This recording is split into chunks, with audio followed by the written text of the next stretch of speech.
Milí priatelia, ďakujem za túto možnosť pred vami trošku pohovoriť.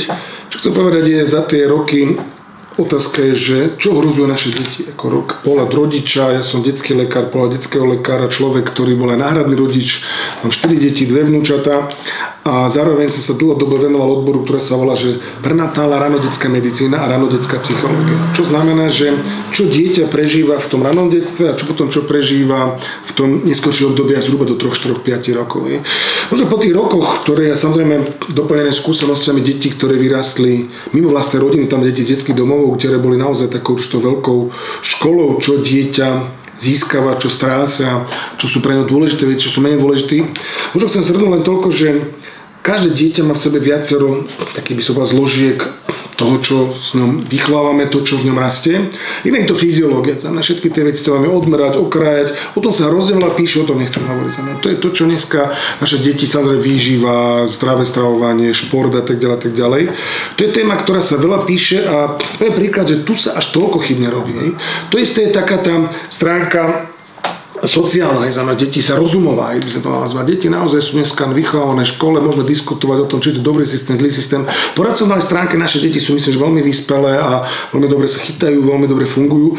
To, čo ja chcem hovoriť a to, čo naozaj ma trápi a čo vidím ako najväčšie ohrozenie, je emočný, duševný a s tým spojený spirituálny vývin dieťaťa. Keď sa jedného českého génia psychológie, ktorý sa volá Zdeněk Matějček, ktorý napísal veľmi veľa kníh, fantastických kníh o deťoch mimo rodiny, on prvý použil ten pojem nechcené dieťa a tak ďalej, sa opýtali, čo je najdôležitejšie pre dieťa, ktoré teda rastie a ktoré teda sa vyvíja z jeho života, či sú to nejaké moderné rečo, by som povedal, či je to nejaký nový iPhone, alebo nové tenisky, alebo nový výživový doplnok.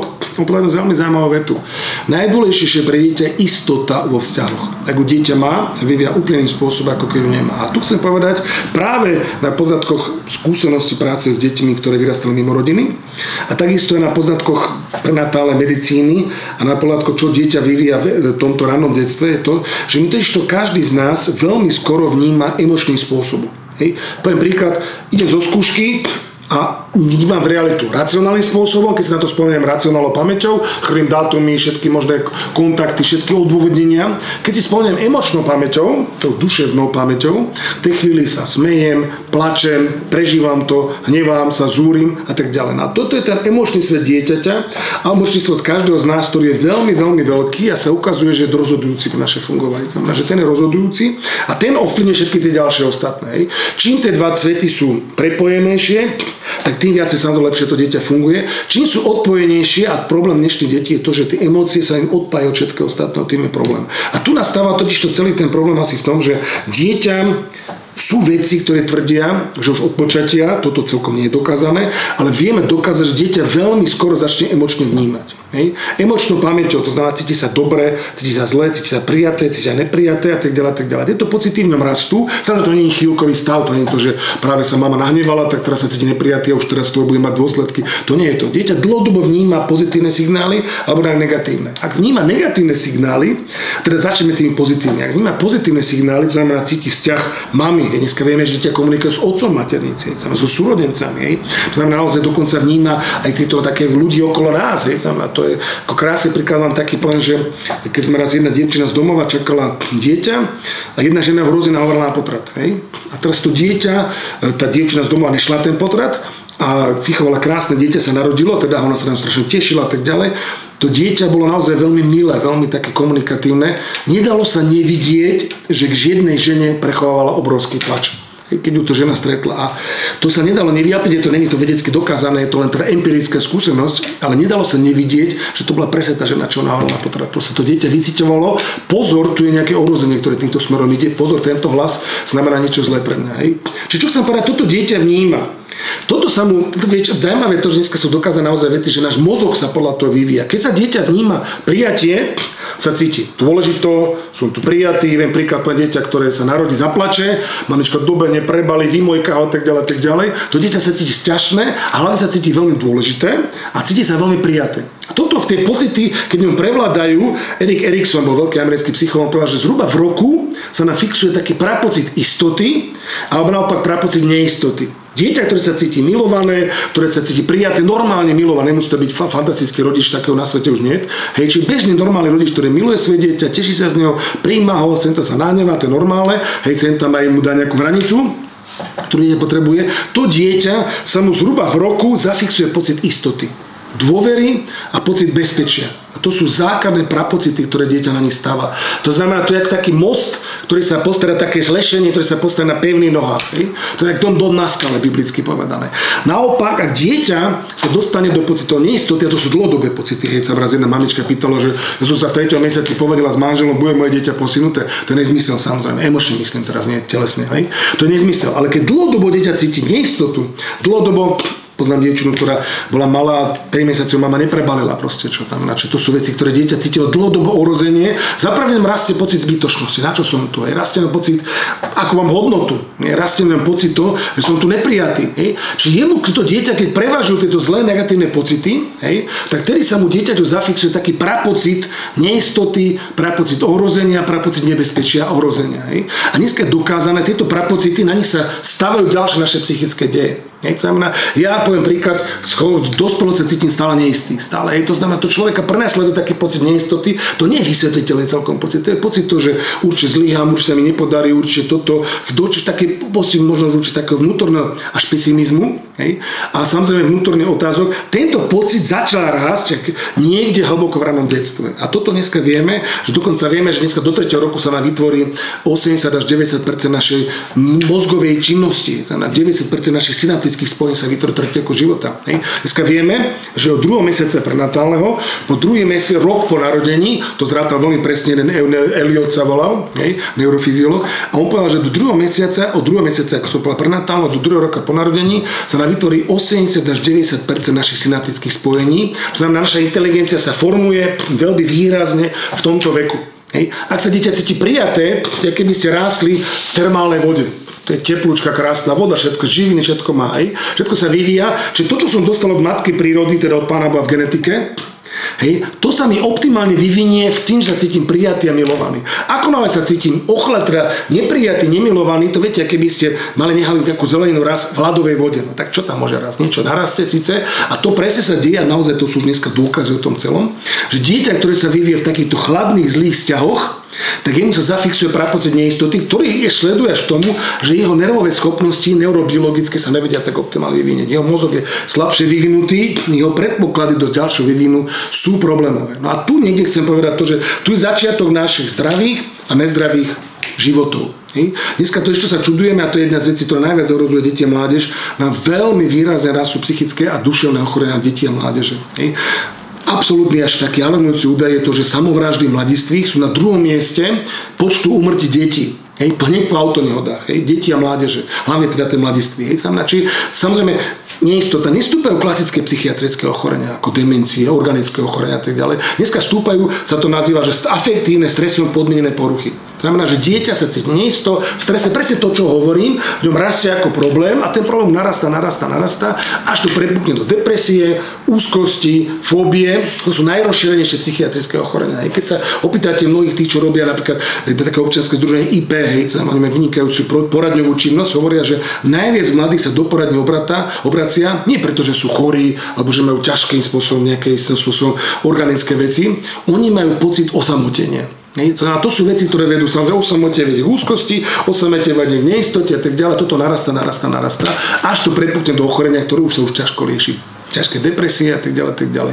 Nehovorím, že to je jediný zdroj depresie, aj keď dneska, keď to poviem tak po lekársky, nenarastajú tie klasické bipolárne depresie, manicko-depresívne, ktoré sú naozaj hormonálneho pôvodu. Dneska narastajú, to sa volá, že unipolárna depresia. To je čisto len depresia, žiadne tie manické fázy také nejaké zletné tam nie sú. To znamená, tu sú reaktívne depresie na to, čo ja žijem. Čiže tu chcem zdôraziť naozaj veľmi to, každý rodič, keď sa dneska zachráni s tým spôsobom svoje dieťa, musí ho hlavne milovať v tom ranom detstve.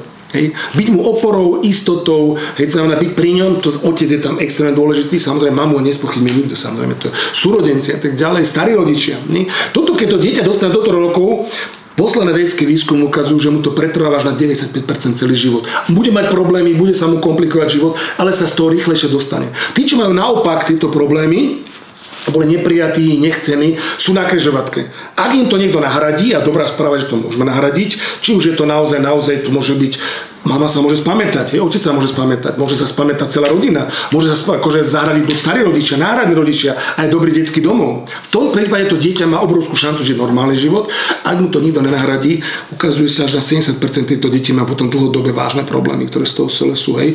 Čiže keď sa vrátim k tým duševným ochoreniam, toto je niekde koreň, samozrejme ten koreň narastá, potom trošku to v súčasnosti dorazila pandémia. Aj pandémia to dorazila tým spôsobom, že deti sa uzreli na mobily, podľa jedného výskumu, čo sme robili, až 58% slovenských detí trávi na mobiloch, to boli siedmaci, viac ako 5 hodín denne, čo je úplná katastrofa, už by som tak povedal. Samozrejme, lebo tam to je svet, ktorý robí závislými. Talianská asociácia pre pediatriu podala veľmi jasný vedecký výsledok. Čím viac času na mobile, tým väčšie depresie, hlavne sociálne siete. Čiže to naozaj sú veľmi vážne alarmujúce údaje. Či keď sa vrátim k tomu pozitívnemu, rodič, ktorý chce, ja som ešte chcel zdôrazniť to, že nielen rané detstvo, potom ešte puberta a tak ďalej, ale rodič, ktorý v ranom detstve to neodflákne, tu zdôrazňujem, samozrejme mami to prirodzene berú, veľmi zdôrazňujem otcov. Pretože otcovia, keď sa to Mateček tiež povedal, že keď sa rodič zúčastní to obdobia výchovy dieťaťa už niekde od pôrodu alebo ešte prenatálne, to je najlepšia prevencia rozvodu potom a tak ďalej. Toto dieťa má s tým rodičom dobrý vzťah. A tento dobrý vzťah s tým rastie. Ono je paradoxom, že dneska rodičia sú veľmi zlej situácii, pretože dieťa má mobil, do ktoré sa mu nikto nedostane. Jediné, čo sa tam dostane, sú špekulanti, obchodníci, marketéri, ktorí mu tam posielajú všelijaké veci, dieťa na to nevie reagovať. Blažený rodič, ktorý má dobrý vzťah s dieťaťom, a dieťa mu to povie. Pozor, píše mi nejaký predátor, píše mi nejaký marketing, ktorý mu ponúka zlé produkty. Ak rodič nemá dobrý vzťah s dieťaťom, do toho sveta sa nedostane. A dneska naozaj to v podstate jediná záchrana rodiča, že lebo už autori to nevinúti v puberte, dôvoľte, čo ukážte mi svoj mobil, sa už celkom nejde tak jednoducho. Hej, či to ráne detstvo zvládnuť, samozrejme potom prídu ešte obdobie ďalšie a tak ďalej, samozrejme príde puberta. To je to najdôležitejšie, čo je dať dieťaťu bezpečie, istotu, dôveru a tá ho bude sprevádzať celý život. To chcem veľmi, veľmi zdôrazniť. A to, že to tak nie je, ukazuje veľmi výrazný, dokonca toho 31% nárast duševných ochorení za posledný rok. Hej. Anglickú štatistiky z 10 mladých už 4 majú problémy duševné. Hej, znamená, že naozaj sú to veľmi vážne situácie a toto je niečo, čo treba o tom veľmi vážne hovoriť a zdôrazňujeme sa k tomu, čo zase viete, taký najdôležitejší výchovný prostor dneska je zdravý sedliacky rozum. A zdravý sedliacky rozum hovorí to, keď som pri dieťati, milujem ho, tá bezpodmienečná láska je zázrak pre dieťa. Hej. Zázrak pre dieťa už v tom ranom detstve, zázrak pre dieťa, keď to ešte dobíjam to, čo som zanedbal, lebo to je dobrá správa, chcem povzbudiť všetkých, čo aj niečo zanedbali, dá sa to dobehnúť. Niekedy je to zložité, niekedy to trvá, ale dá sa to dobehnúť, hej. O tom by veľmi veľa hovoriť ako klobúk dole pre všetkými náhradnými rodičmi. Takže toto je niečo, čo myslím, že najdôležitejšie povedať, že a samozrejme tu ešte chcem zdôrazniť jednu vec, ktorú tiež sme sa naučili deti z domovou, je odpustenie. Hej.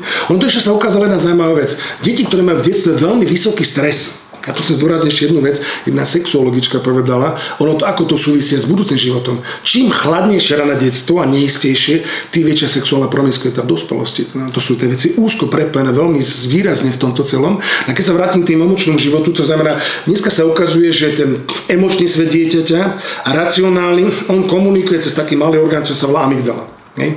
Teraz tá amygdala vysiela ohrozenia, ktoré máme do tých jednotlivých svetov a prepája teda svety. Úplne povedané, idem po ulici, niekto mi hrozne nesympatický, tak moja emočná pamäť mi hovorí, teda povedané slušne, daj mu jednu. Hej. Môj rozum mi povie, pozor, nedávaj mu, budeme mať problémy a tak ďalej, tak to ovládnem a nedám mu jednu, hoci mám na to, poviem tak veľmi škaredú hrozdu, chuť mu dať nejakú jednu, ako slušne povedané. Hej. Čo chcem povedať je to, toto u ľudí, ktorí zažili veľmi veľa stresu, hlavne v ranom detstve, sa im odpájajú tieto mozgy. To sú posledné výskumy, čo to ukazujú. To znamená, deti, ktoré sú emocionálne veľmi rozrušené, ten racionálny mozog nevie ovládať túto situáciu. To je to, čo vidíme dneska, sa stačí, keď šoferujete po Bratislave, vidíte, koľko šoferov má odpojený emočný a racionálny mozog. Keď na vás trúbia, vytrubujú a tak ďalej, nerve chytia, ak sa tak ľudovo hovorí. Čiže to chcem povedať, že naozaj toto je problém dnešný svet. To je problém to, že vy aj u detí to, vy mu dohovárate do nekonečna racionálne argumentujete, viete, ľudovo povedať, keby si hlava na stenu hádzali, lebo to dieťa vás nepočuje. Ono, racionálne argumenty má veľmi výrazný obmedzený, lebo to dieťa má povedať, áno, máš pravdu, otecko, mamička, pán vychovateľ učil, len príde prvá emočná silná situácia a tie racionálne veci sa mu dostanú do úzadia a on reaguje úplne emočne. No a tu chcem povedať, že odpustenie začína byť prvý nástroj, ktorý sme vedecky, tak ako povedali, samozrejme to je všetko dávno už biblicky známe, ktorý znovu prepája tie dva svety. To je naozaj vážna vec. Mne tam na to upozorila jedna riaditeľka v detskom domove, čo to robila 40 rokov, robila vychovateľku, riaditeľku v detskom domove. Ona povedala, že ona si dlhodobo všimne jednu veľmi zaujímavú vec. Deti, ktoré sa hrozne hnevajú na svojich rodičov a veľmi často spravodlivo, to nemôžeš mať, že nespravodlivý hnev. A nevedia im odpustiť, po nejakom čase, a tu chcem zdôraziť, že to funguje až matematicky presne, začnú opakovať chyby svojich rodičov. Ale už matematicky presne to funguje. To za roky by som vedel povedať hodiny týchto príkladov. Naopak, deti, ktoré toto odpustia, nejakú formu nájdu, to ťažké, dlhodobý proces a tak ďalej, ale sa rozhodnú, že idú na cestu odpustenia, tí mladí začínajú nový život. A tu chcem povedať, a naozaj sa ukazuje, že tieto emočné a racionálne spojenie dokáže odpustenie prepájať znovu. Čím silnejší odpustiaci život, to vidíme my, to robíme v spolupráci s Úsmevom ako dar takú, že cesta domov, to je vlastne ten seminár známy, seminár Otcové srdce, je trošku prerobený pre mladistvých a tie výsledky sú fantastické, keď vidíte tí mladí ľudia, čo ťažké veci odpúšťajú, čo sa im stalo v živote, oni sami hovoria, že to má proste nasmerovaným smerom, úplne iným smerom.